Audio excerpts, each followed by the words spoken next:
The photograph left on Ibrahim Traore's desk was 20 years old. Two young men with their arms around each other's shoulders smiling. A note was scribbled on the back in red ink. "Beware, your friend is going to kill you." As Traore stared at the photo trembling in his hand, something inside him shattered. Burkina Faso President Ibrahim Traore had arrived at his office early as usual. His morning ritual was to review documents and get briefed on national affairs with the first light of day. However, this morning, what awaited him on his desk was different from the ordinary stacks of papers. An old photograph left without an envelope or protective packaging, and a threatening note on its back. The photo showed him and his childhood friend Pascal Sankara. They had grown up together, attended the same school, and even fought together for a time. Traore immediately summoned his security chief. "General Bakari, how did this happen? How did this photograph get to my desk?" General Bakari Sawadogo was one of Traore's most trusted men. He was an experienced soldier in his 50s. "Mr. President, when your room was being cleaned early this morning, our staff found this photograph on your desk. We are certain no one entered the office throughout the night." Traore frowned. "So it was either here before I left yesterday evening, or someone inside." Bakari nodded. "There's a possibility of someone on the inside, sir. We're reviewing security footage." Traore looked at the photograph again. He and Pascal were 17 years old in this high school photo. They had just joined the student movement supporting Burkina Faso's independence struggle. "Where is Pascal now?" Traore asked, his voice becoming hoarse. "He lives in Paris, sir," said Bakari. "He works as a diplomat, assigned to the France-Africa Relations Commission." Traore took a deep breath. "Contact him immediately. I want to speak with him over a secure line." "Sir," Bakari hesitated, "perhaps we should investigate the situation first. This could be a trap to pit you against Pascal." Traore looked up at Bakari. His eyes showed determination but also deep hurt.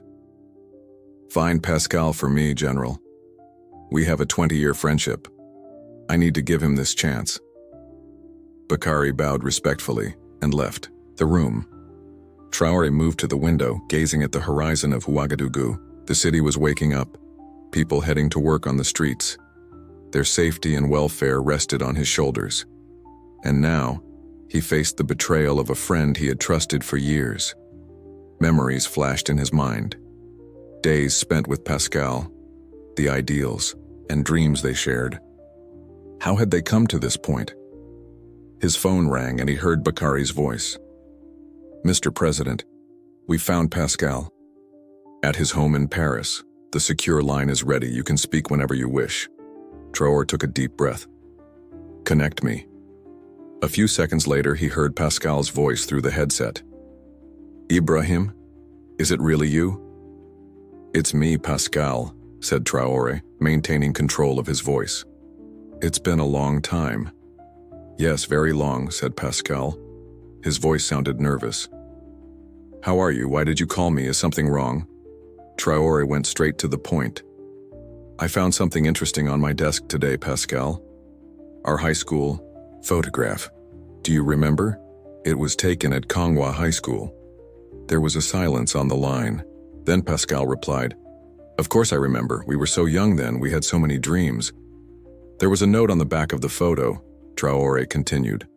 "Beware, your friend is going to kill you." A long silence followed. Traore could hear Pascal's breathing. What are you saying, Ibrahim?" Pascal's voice was anxious. "What does that mean? Do you suspect me?" "I'm calling to give you a chance, Pascal," Traore said calmly. "I wanted to ask you directly. Do you have a plan against me?" "This is madness," Pascal exploded. "We have a 20-year friendship, Ibrahim. How can you think such a thing? We believed in the same cause, fought for the same purpose. Wasn't I your closest friend?" Traore tried to determine if Pascal's anger was genuine or fake. "I'm asking for the sake of our friendship, Pascal. If there's something, tell me now. We can find a solution together." Pascal's voice trembled. "Listen to me, Ibrahim. I am innocent. I would never turn against you." But what, Pascal?"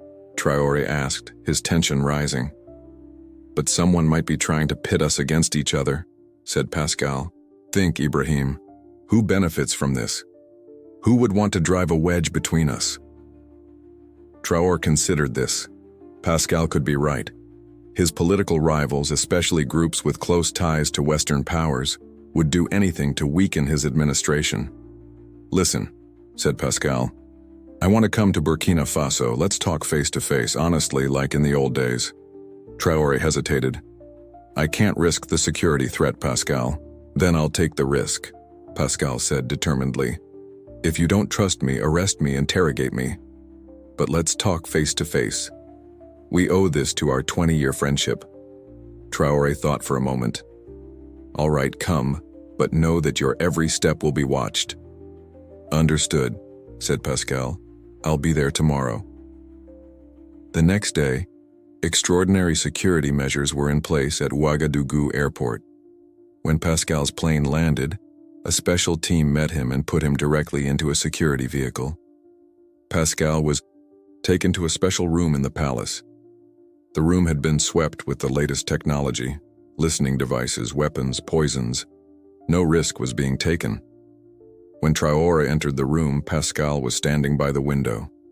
He turned and looked at his old friend. Both had changed. Years, responsibilities, and experiences had matured them. Ibrahim, said Pascal, trying to smile. Pascal, said Traore, maintaining his distance. They studied each other for a while. Then Pascal spoke. You don't believe me, do you? Traore answered. Honestly, I'm not sure, Pascal. I can't completely trust anyone anymore. Sitting in this chair changes one's perspective. Pascal nodded. I understand. In your position, I would be suspicious too. But I swear to you, Ibrahim, I'm innocent. Just then the door opened and General Bakari entered. He was holding a file. Mr. President, said Bakari, I apologize, but this is urgent. Traore took the file and quickly reviewed it. His eyes widened. Then he turned to Pascal. What happened? Pascal asked with concern. Traore handed him the file. Look. The file contained Pascal's bank transactions from the past 6 months. He had regularly received large sums of money and transferred these funds to various accounts. One of the recipients was an individual previously monitored for terrorist connections. What is this, Pascal? Traore asked, his voice ice cold.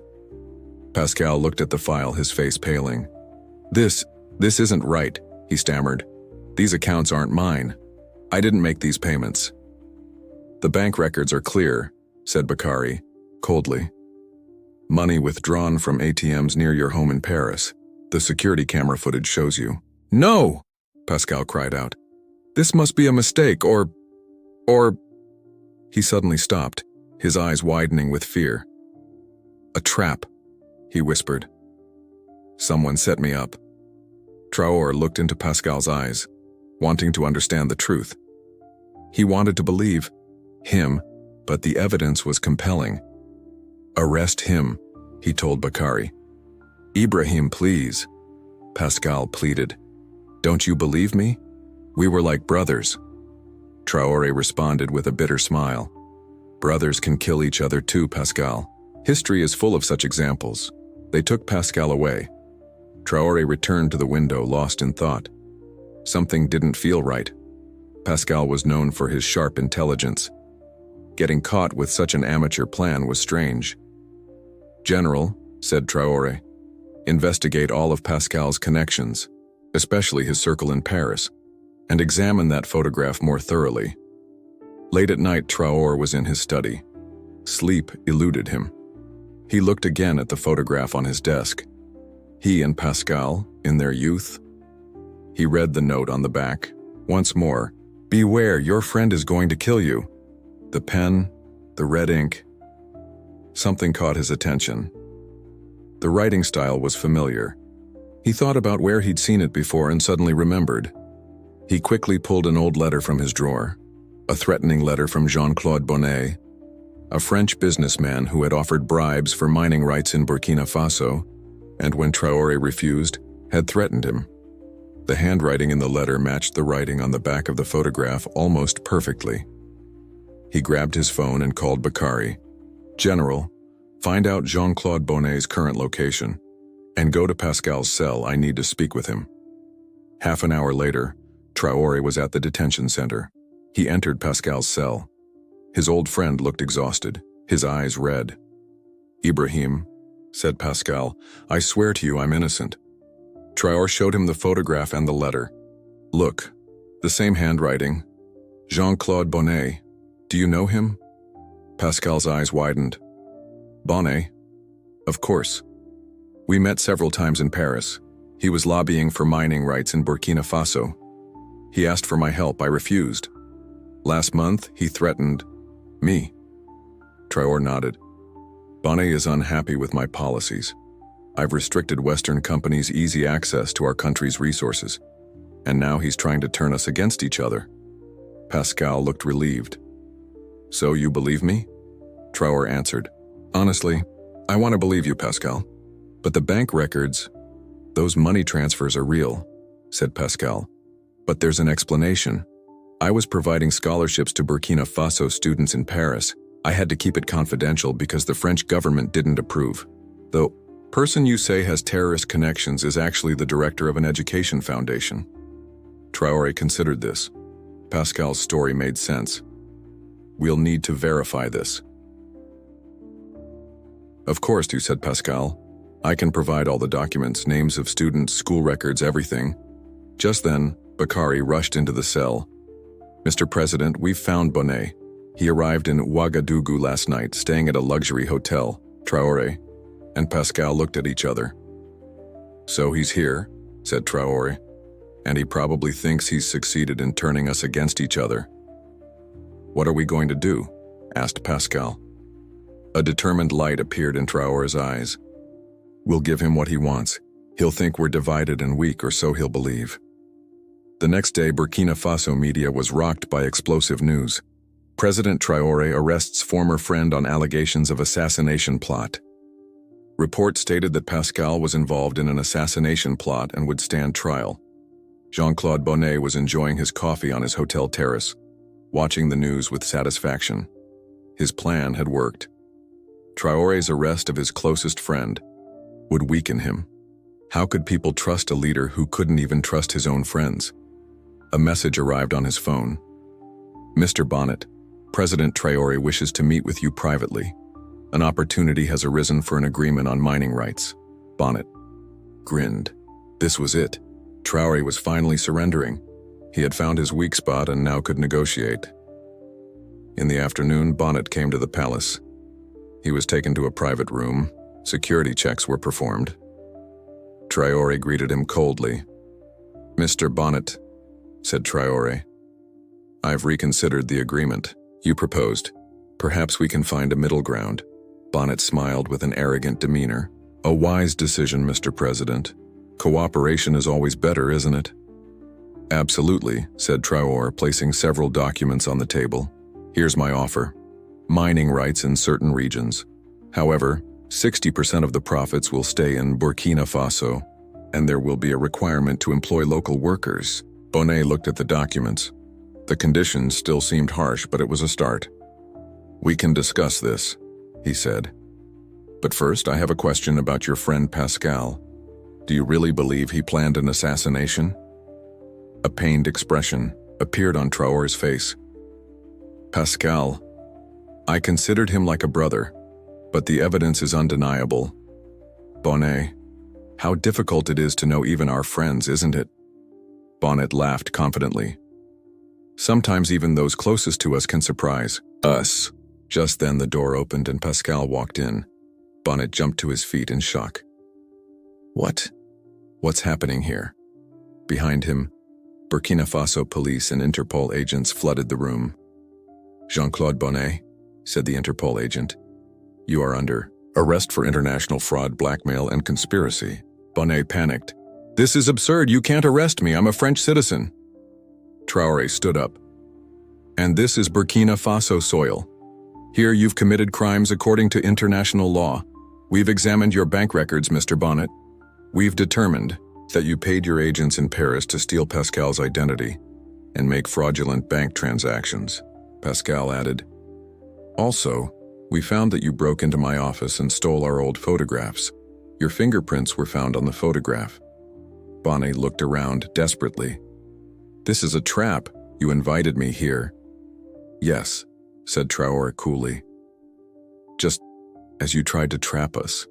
The difference, Mr. Bonnet, is that we trusted each other. You, however, are alone. As the police took Bonnet away, Traore and Pascal were left alone. I'm sorry for doubting you, Pascal, said Traore. Even if just for a moment. Pascal put his hand on his friend's shoulder. Don't apologize, Ibrahim. In your position, I would have done the same. Leadership isn't easy, my friend. You have to be suspicious of everything. But not everyone, said Traore with a smile. Some friendships pass every test. A few days later, Burkina Faso media headlined the true story. President Traore and friend Pascal uncover international conspiracy. The news detailed Bonnet's plan and the trap set by Traore and Pascal. The people of Burkina Faso took pride in their leader's intelligence. Traore's trust in his friend, but also his determination to protect his country, was admired. In his statement to the media, Traore said, "True friendship means not cutting off communication even when doubts arise. Pascal and I went through a difficult test and our friendship emerged stronger. Let the enemies of Burkina Faso know that trying to divide us from within is futile, because what makes us strong is not just our positions, but our trust in each other." Before returning to Paris, Pascal had one last dinner with Traore. They talked about the old days, their struggles, and their hopes for the future. Our paths went in different directions, said Pascal, but our goal always remained the same, a better future for our people. Traore nodded. And in this struggle, our most valuable weapon is our trust in each other. The two friends said goodbye in the late hours of the night. As Pascal was leaving for the airport, Traore gave him a new photograph, the two of them, taken the day they entered the palace. On the back, it read, "True friendship is like light, even in the darkest times." Pascal smiled. "Thank you, brother." "Thank you for the friendship," said Traore. "True friends thwart the traps of enemies." Years later, when writing his memoirs, Traore would especially emphasize this event. Leadership can be a lonely journey, but if you have true friends, you are never completely alone. Trust means establishing dialogue even when in doubt, and seeking the truth. Pascal and I acted on this principle, and we protected not only our friendship, but also our country. This incident, which went down in Burkina Faso's history, would be remembered not just as a political victory, but also as proof of the power of true friendship.